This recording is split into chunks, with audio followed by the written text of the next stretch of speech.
কিশোরদা, আজ কেমন বেচা কেনা হচ্ছে গো? হ্যাঁ, তোমার তো প্রতিদিনই বেশ ভালোই বেচা কেনা হয়।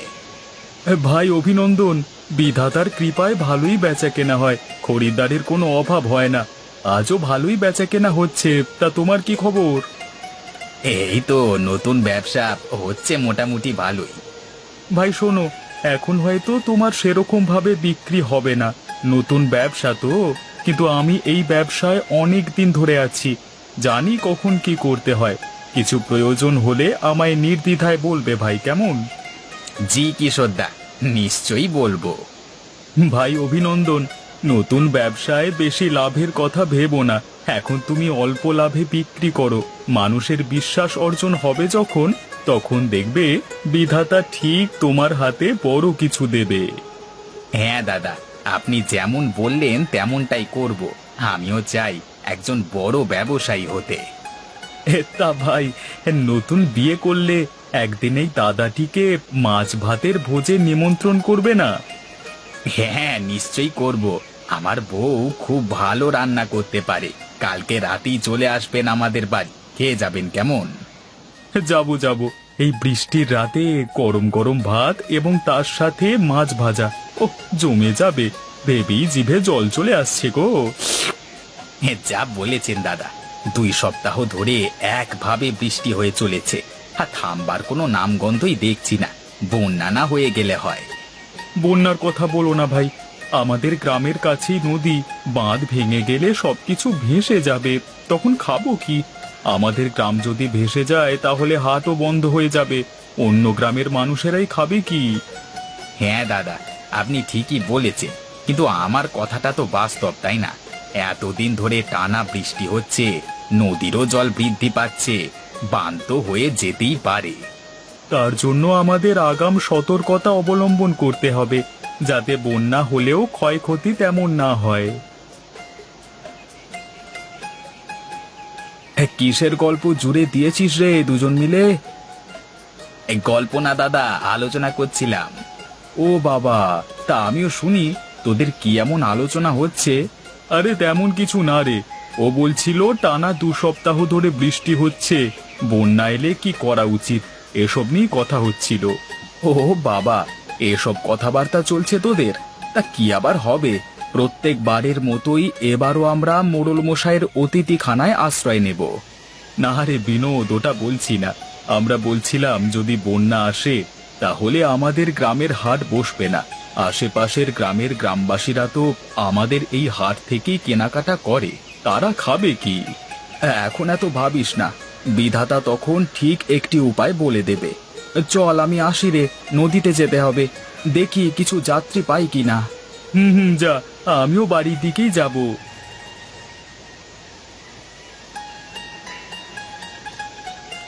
কি গো গিন্নি, খাবার বেড়ে বসে আছো কেন? যদি আমার আসতে দেরি হতো তখন কি করতে?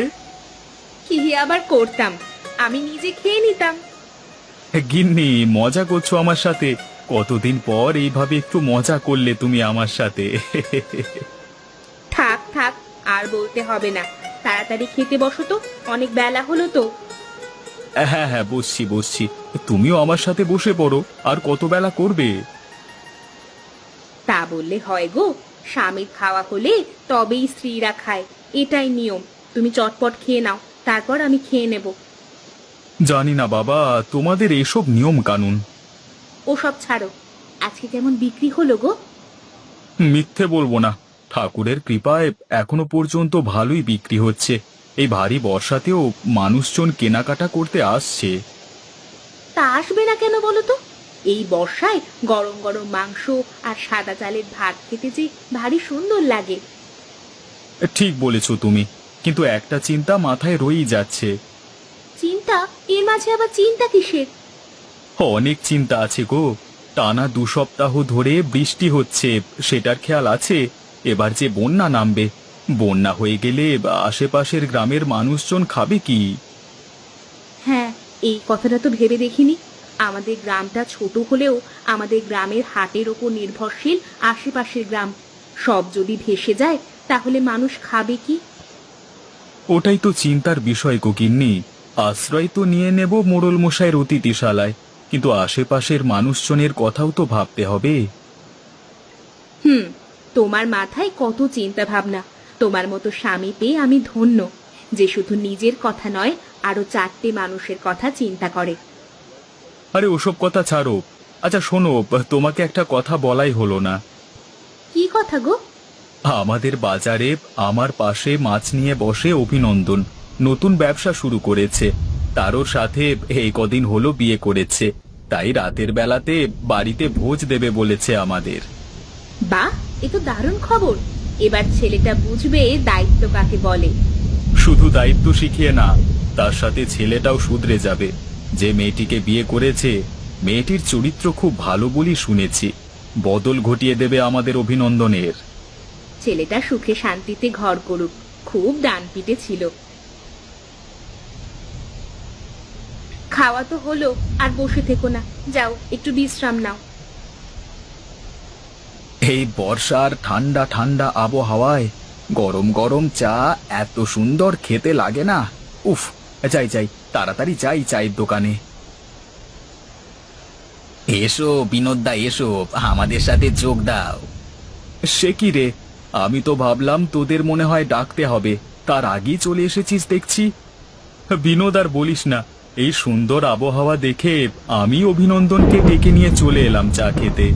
কাকু, বিনোদদাকে একটা চা দিয়ে দাও, স্পেশাল চাটা দেবে কিন্তু। দিচ্ছি বাবা, একটু বসো।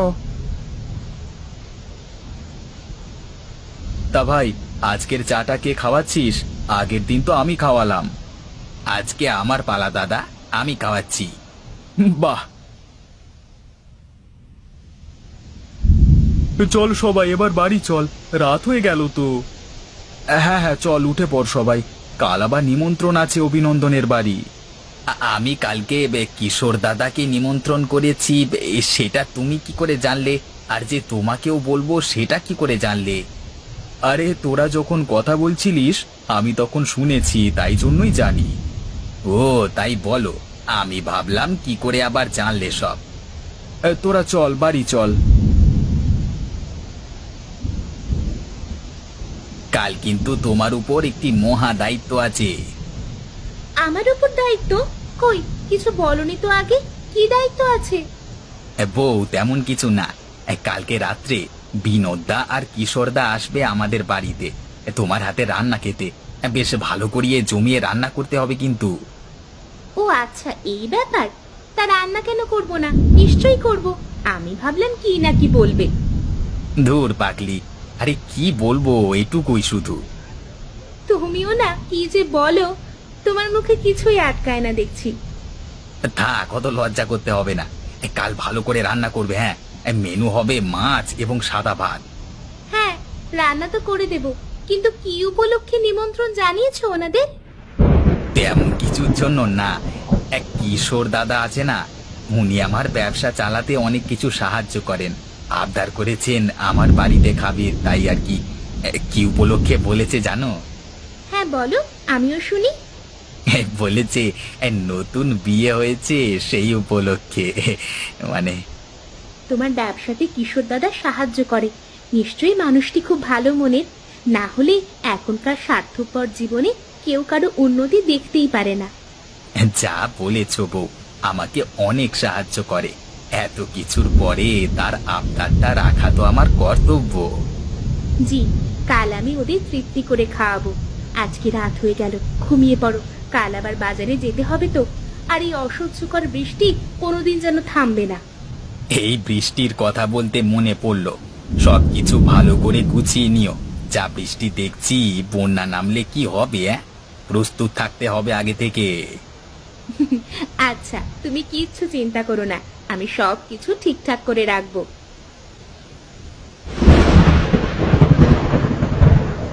কি ব্যাপার, আজকে কিশোর দাদা এখনো দোকানে এলো না? অন্যদিন তো আমার থেকে আগে এসে দোকান খুলে ফেলে। এই বৃষ্টি হচ্ছে বলে আজকে দোকান খুলবে না নাকি? কি ব্যাপার রবি, আজকে একা কেন? কিশোর কোথায়? জানি না গো দাদা, অন্যদিন তো কিশোর দাদা আমার থেকে আগে এসে দোকান খোলে, কিন্তু আজকে এখনো আসেনি কেন? সে আজকে মনে হয় আর আসবে না। দেখা যাক আসে কি। শুনুন গ্রামবাসীরা, একটু এইদিকে আসুন তো, আপনাদের জন্য জরুরি বার্তা আছে। আবার কি কিছু হলো নাকি? গ্রামের মোড়ল মশাই নিজে এসে প্রচার করছেন। চলো বিনোদদা, গিয়ে দেখে আসি কি বলছেন মোড়ল মশাই। এমনি এমনি তো আর উনি আসেননি। হ্যাঁ হ্যাঁ, চলো গিয়ে দেখে আসি। মোড়ল মশাই, বলুন কি বার্তা আছে? নিশ্চয়ই গুরুত্বপূর্ণ বার্তা জানাবেন, তাই নিজে এসেছেন বলতে। হ্যাঁ বিনোদ, তুমি আন্দাজ ঠিকই করেছো। সকলে মন দিয়ে শুনুন। জি বাবু, বলুন। শুনুন গ্রামবাসীরা, শহর থেকে আমার কাছে খবর এসেছে টানা 2 সপ্তাহ ধরে বৃষ্টি হচ্ছে। নদীর অবস্থা খুব ভয়ঙ্কর। কিছুদিনের মধ্যেই বন্যা হয়ে যেতে পারে, তাই আগাম সতর্ক হয়ে যান গ্রামবাসীরা। বন্যা হয়ে গেলে আপনারা আমার অতিথিশালায় আশ্রয় নেবেন। খাওয়া দাওয়ার ব্যবস্থা আমি করে দেব। বাবু, আমাদের ব্যবস্থা তো আপনি করে দেবেন, কিন্তু আমাদের হাট না বসলে আশেপাশের গ্রামের মানুষ তো কিছু খেতে পারবে না। আমাদের বাজারের ওপরই তো তারা নির্ভরশীল। হ্যাঁ মোড়ল মশাই, ও ঠিকই বলেছে। আমাদের তো সবার কথাই ভাবতে হবে, তাই না? আচ্ছা আচ্ছা, আমি ভেবে দেখবো এখন কি করা যায়। কিন্তু আমার অতিথিশালায় অত জায়গা নেই যে আশেপাশের গ্রামের মানুষেরও ব্যবস্থা করব। বাবু, আমি একটা কথা বলছি, খারাপ ভাববেন না। আপনি এখন উত্তেজিত হয়ে পড়বেন না। শান্ত মাথায় বাড়িতে গিয়ে বিশ্রাম নিন। আমরা বিকেলের দিকে গিয়ে দেখা করব আপনার সাথে। হ্যাঁ মোড়ল মশাই, ও ঠিকই বলেছে। আপনি শান্ত হন, একটা উপায় ঠিক বেরিয়ে যাবে। আচ্ছা, আমি তাহলে এখন বাড়ি যাই। হ্যাঁ, তোমরা বিকেলে অবশ্যই আমার সাথে দেখা করো।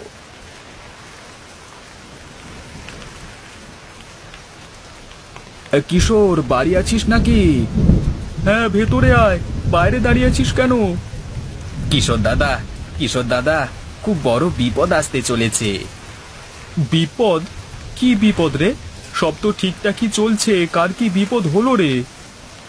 এখনো কারোর কিছু হয়নি, কিন্তু হতে কতক্ষণ। আরে কি হয়েছে খুলে বল। মোড়ল মশাই আজকে হাটে এসেছিলেন, এসে বলে গেলেন শহর থেকে খবর এসেছে নদীর অবস্থা খুব খারাপ, যখন তখন বন্যা হয়ে যেতে পারে, তাই সতর্ক করলেন। সে কি রে, আমাদের গ্রামে তো কোনোদিন বন্যা হয়নি। এখন কি করা যায় বলতে পারো? কিছু একটা করতে হবে আমাদের, না হলে মানুষজন যাবে কোথায়? তোর আগে শান্ত হ, বেশি উত্তেজিত হোস না, শান্ত হয়ে বস। ঠিক একটা উপায় বের করব আমরা। বিকেলে মোড়ল মশাইয়ের কাছে যাব, একটা সভা বসবে। তুইও যাস বুঝলি, ওটাই জানাতে এলাম। হ্যাঁ হ্যাঁ, নিশ্চয়ই যাব। সংকটের সময় এলে সকলে একত্রিত হওয়াটা খুবই জরুরি। কি যে হবে, হায় বিধাতা, রক্ষা করো আমাদের। ওই এখনো তো কেউ এলো না, সকলকেই তো আসতে বললাম। মোড়ল মশাই, আমরা সকলে এসে গেছি, সভা শুরু করুন। কিশোর, তুমি এসেছো? তা আমাদের গ্রামের এক ভয়ঙ্কর বিপদ ঘনিয়ে এসেছে তো। হ্যাঁ, সবই শুনেছি বিনোদ আর অভিনন্দনের মুখে। এখন ভয় পাওয়ার সময় নয়, সকলে মিলে একসাথে লড়ব। কার কি মত, কার কাছে কি উপায় আছে, সবাই জানাও একে একে। আমাদের প্রধান সমস্যা হচ্ছে খাদ্যের। এই নিয়ে যদি কারোর কাছে কোনো উপায় থাকে তাহলে নির্ভয়ে বলো। বাবু, আমি কিছু বলতে পারি? হ্যাঁ, নিশ্চয়ই বলো। এই সভা সকলের জন্যই, কেউ ছোট বড় নয়, তুমি নির্দ্বিধায় বলো। বলছিলাম যে যদি আমরা শহর থেকে খাবার জন্য শাকসবজি নিয়ে চলে আসি, তাহলে তো আর অভাব হবে না। শহরে যেতে তো 1 সপ্তাহ লাগবে, আর অত সময় নেই আমাদের। আমাদের গ্রামের মানুষজন খেয়ে পড়ে বেঁচে থাকবে ঠিক, কিন্তু পাশের গ্রামের গ্রামবাসীরা কি করবে ওটাই তো ভাববার। হ্যাঁ মোড়ল মশাই, আমাদের গ্রামের হাট যদি বন্ধ হয়ে যায়, তাহলে তাদের খাদ্য সংস্থানও বন্ধ হয়ে যাবে। ওরা থাকবে কি করে? ওটাই হচ্ছে প্রধান সমস্যা। যদি চারিদিক জলে পরিপূর্ণ হয়ে যায় তাহলে কিভাবেই বা আমাদের হাট বসবে? এমনিতেও তো শাকসবজি সব নষ্ট হয়ে গেছে। কি যে করব কিছুই বুঝতে পারছি না। বিধাতা, আমাদের রক্ষা করো তুমি। মোড়ল মশাই, এটি করলে কেমন হয়? তোমার কাছে কি কোনো উপায় আছে? তাহলে বলো কিশোর। গ্রামের শাকসবজি তো নষ্ট হয়ে গেছে, তাহলে শাকসবজি বেচা কেনা হবে না, পড়ে থাকছে মাছ মাংস আর ডিম। এখন কদিন মানুষকে শুধু মাছ মাংস আর ডিম খেয়ে বেঁচে থাকতে হবে, আর খাবার ভাতের জন্য চাল নিশ্চয়ই সবার বাড়িতে থাকবে। হ্যাঁ, সে না হয় বুঝলাম, কিন্তু তুমি হাটে বিক্রি করবে কিভাবে? মোড়ল মশাই, পুরো কথাটা শুনুন। হ্যাঁ হ্যাঁ, বলো বলো। আমি মুরগির হাটে থাকি, মানে মাংস বিক্রি করি। আমার পাশের দোকান অভিনন্দনের মাছ বিক্রি করে। দুজনেরই দোকান টালির চালের, আর আমরা না হয় টালির চালের উপর উঠে বিক্রি করব। চাল পর্যন্ত তো বন্যার জল উঠবে না, তাহলেই হবে। মোড়ল মশাই, এই বুদ্ধিটা বেশ ভালো। আর আমাদের মাঝি ভাই বিনোদ সকল গ্রামবাসীকে নৌকায় করে নিয়ে আসতে সাহায্য করবে। হ্যাঁ, তাই হবে। বিনোদ, তোমার জানাশোনা আরো কয়েকজন মাঝিকে বলে রাখবে এই কথাটি, কেমন? আগে কর্তাবাবু, আপনি যেমনটি বলবেন। অভি, আমার হাতে হাতে একটি করে মুরগি তুলে দে। আমি খাঁচাটিকে তুলে নিয়েছি আমার টালির চালে। মুরগিগুলো দিলেই ভরে ফেলবো। আচ্ছা দাদা, তাই করছি। আগে তোমারটা হয়ে যাক, তারপর আমার মাছগুলিও তুলে ফেলবো। হ্যাঁ রে, একে একে হয়ে যাবে সব। নে নে, তাড়াতাড়ি দে আমার হাতে হাতে। এই নাও দাদা, ধরো।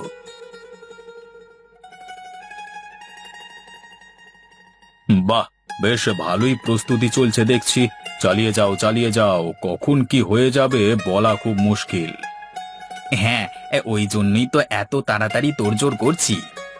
আপনি এত ভোরে কি করছেন? না না, তেমন কিছু না। এই দেখতে এসেছিলাম কেমন প্রস্তুতি চলছে।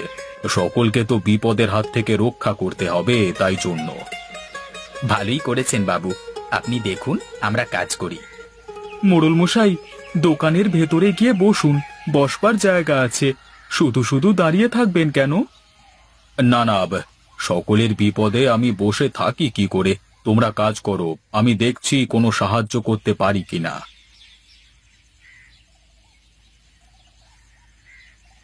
মোড়ল মশাই, মই ধরে তাড়াতাড়ি চালে উঠে আসুন। ওই দেখা যাচ্ছে প্রবল বেগে জল ঢুকছে গ্রামে। ভাগ্যিস বললে, না হলে কোথায় এখন ভেসে যেতাম। এমন কথা মুখে আনবেন না। আপনার কৃপাতেই তো আমরা এত ভালো আছি। আমার কৃপা নয়, সবই বিধাতার ইচ্ছা। বিধাতার ইচ্ছে ছাড়া কোনো কিছুই সম্ভব নয়। বুদ্ধিটা বেশ কাজে দিয়েছে। দোকান ঘরগুলি ডুবে গেলেও চালটি ভেসে আছে। এবার বিনোদদা লোকজন নিয়ে এলেই বেচা কেনা শুরু হয়ে যাবে, কারোর কোনো সমস্যা হবে না। সবার উপকার হলেই তো ভালো, তাই না?